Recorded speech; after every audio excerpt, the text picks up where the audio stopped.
तो प्रधानमंत्री ने 7 धाराओं की बात की है और हर धारा में एक संकल्प है। संकल्प से सिद्धि की तरफ जाने की बात है, विकसित भारत की तरफ जाने की बात है। कर्नल RDS चौहान सर हमारे साथ जुड़े हुए। चौहान साहब, किस तरह आप देख रहे हैं प्रधानमंत्री के इस विजन को और कैसे देशवासियों को इसको पूरा करना चाहिए? चौहान सर। मैं पहले अपने देश के सभी भारतवासियों का शुक्रगुजार हूँ कि उन्होंने मुझे आज बुलाया। मैं एक छोटी सी कहावत कहने जा रहा हूँ, N ounce of action is better than tons of preaching.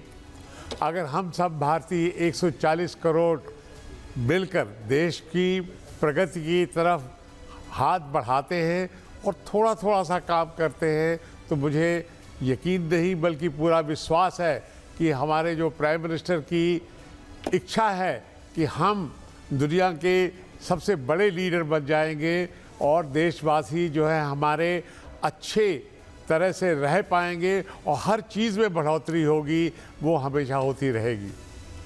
जय हिंद। बिल्कुल सर, बहुत अच्छी बात कही आपने।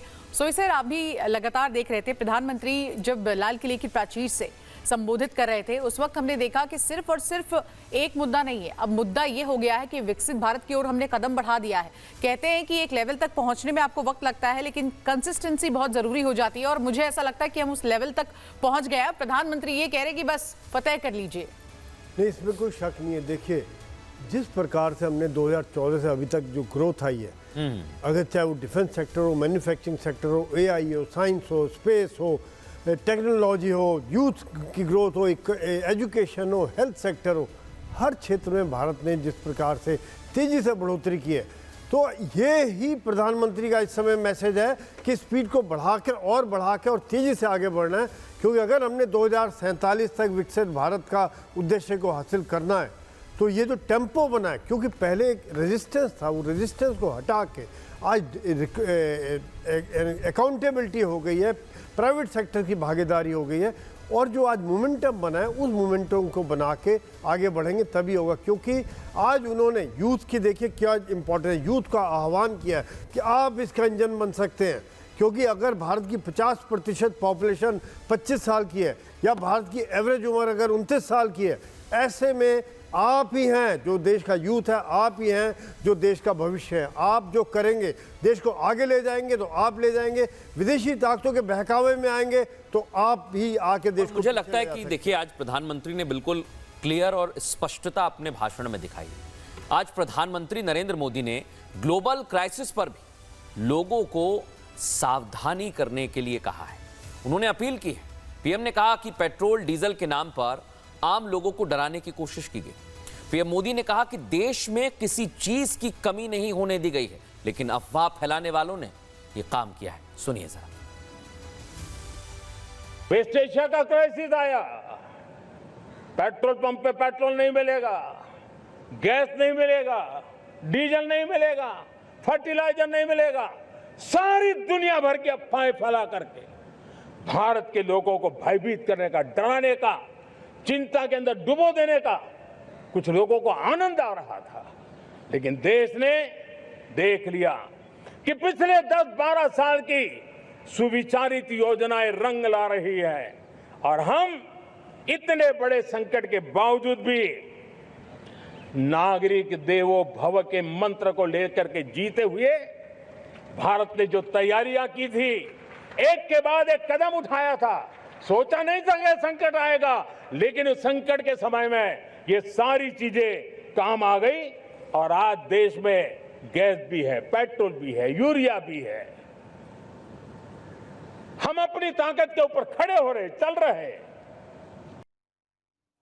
दत्ता साहब, ये जो प्रधानमंत्री जिस बात को इंगित कर रहे हैं, ये सबसे महत्वपूर्ण एक समय पर इसलिए रहा क्योंकि पूरे देश में ये बता दिया गया कि भाई 4 दिन की गैस बची है, 5 दिन का पेट्रोल बचा है। मैंने तो ये देखा कि घर की बड़ी बड़ी टंकियां जिनमें पानी भरते हैं वो लोग लेकर पेट्रोल पंप पे चले गए। एक अफवाह तंत्र काम कर रहा था और उसी अफवाह तंत्र पर प्रधानमंत्री आज निशाना भी साध रहे हैं और ये बता भी रहे हैं कि देश ने किस तरह से उनका सहयोग किया और कैसे सरकार ने इस संकट से उबरने का काम किया। दत्ता जी।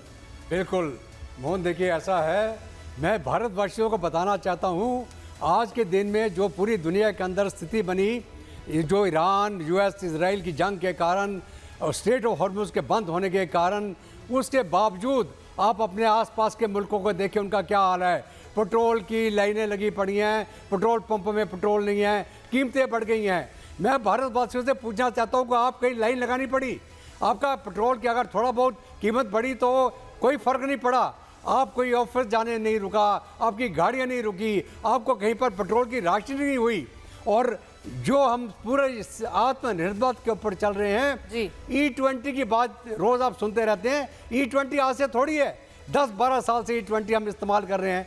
मेरी तो गाड़ी खराब नहीं हुई आज तक, किसकी गाड़ी खराब हो रही है? क्यों भ्रम फैलाया जा रहा है? सर, आपने हमारी बहुत जो बड़ी बात कही, गैस बहुत बड़ी बात कही। पाइपलाइन के माध्यम से अगर आपको एलपीजी का प्रॉब्लम है, क्योंकि लोगों को समझना चाहिए एलपीजी कहाँ से लेके आ रहे हैं हम, पेट्रोलियम कहाँ से लेके आ रहे हैं? नाइजीरिया से, वेनेजुएला से, अमेरिका से भी ले रहे हैं, रशिया से ले रहे हैं। हमें कोई फिक्र करने की जरूरत नहीं है। और हमारी जो रिजर्व्स हैं, वो रिजर्व अगर मैं आपको बताना चाहूँगा, एक सिक्योरिटी का इशू है। इतने रिजर्व है कि आपको कोई फिक्र करने की जरूरत नहीं है। भारत के अंदर पेट्रोल की कभी कमी नहीं होगी। देश की जनता को सर यही बात तो समझना है, क्योंकि भ्रमित नहीं होना है। बार बार प्रधानमंत्री मोदी कह रहे हैं। पीएम ने लाल किले की प्राचीर से खेल क्षेत्र के लिए भी बहुत बड़ी बातें कही हैं। पीएम ने कहा कि 2036 ओलंपिक के लिए भारत दावेदारी पेश करेगा। खेलों में आगे बढ़ने के लिए देश भर में टैलेंट हंट का भी आयोजन किया जाएगा, जिससे नए खिलाड़ी सामने आ सके। खेलो India games, university games, winter games, beach games, sports infrastructure, sports के लिए कोचिंग, स्पोर्ट्स मेडिसिन, स्पोर्ट्स के लिए न्यूट्रिशन, इन सारे विषयों में भारत अब महारत करने की दिशा में आगे बढ़ रहा है। नौजवानों के लिए पूरा नया क्षेत्र, खिलाड़ी न बन सके तो उसकी सपोर्ट सिस्टम में भी बहुत बड़ा क्षेत्र खुल रहा है। स्पोर्ट्स की दुनिया में भारत का प्रदर्शन बेहतर होता रहा है और हम 2036 में ओलंपिक के मजबूत दावेदार बनकर के आगे बढ़ रहे हैं। और 2030 में कॉमनवेल्थ गेम्स को भारत होस्ट करने वाला है। और मेरे साथियों, दुनिया में जो ओलंपिक की खेल होते हैं, करीब 40 प्रकार के गेम होते हैं और करीब 350-350 स्पर्धाएं होती हैं ओलंपिक में। और आपको जानकर के दुख होगा मेरे देशवासियों, मेरे नौजवानों, मैं आपको चुनौती देता हूं, मैं आह्वान करता हूं, मैं आपकी मदद चाहता हूं। 350 जितने स्पर्धाओं में भारत 2/3 खेलों में कहीं होता ही नहीं, हमारी मौजूदगी नहीं होती, हम क्वालिफाई नहीं होते हैं। हमने तय किया है कि 2036 में जो ओलंपिक होगा, हम चाहते हैं कि वो भारत में हो, लेकिन 2036 में जिन विधाओं में आज भारत खेलता नहीं है, जिन विधाओं में भारत क्वालिफाई नहीं करता है, जिन स्पर्धाओं में भारत ने छोड़ के रखा है, 3/4 हिस्सा हमारे इंतजार कर रहा है। भारत उस पर बल देगा और इसके लिए हम टैलेंट हंट का एक अभियान भी चलाना चाहते हैं। हमें अगर 2036 के लिए खिलाड़ी चाहिए तो आज जो 5 साल, 10 साल, 15 साल की उम्र के नौजवान हैं, बेटे हैं, उनके तरफ ध्यान देना होगा, उन बेटियों पर ध्यान देना होगा। और इसलिए 5 से 15 उम्र के बच्चों में खेल प्रतिभा ढूंढने के लिए गांव-गांव, शहर-शहर, स्कूल-स्कूल एक टैलेंट हंट का अभियान चलाया जाएगा। बच्चों की प्रतिभा को देखा जाएगा और फिर उनको स्पेशल ट्रेनिंग दे करके देश के लिए खेलने वाले अच्छे खिलाड़ी बनाए जाएंगे।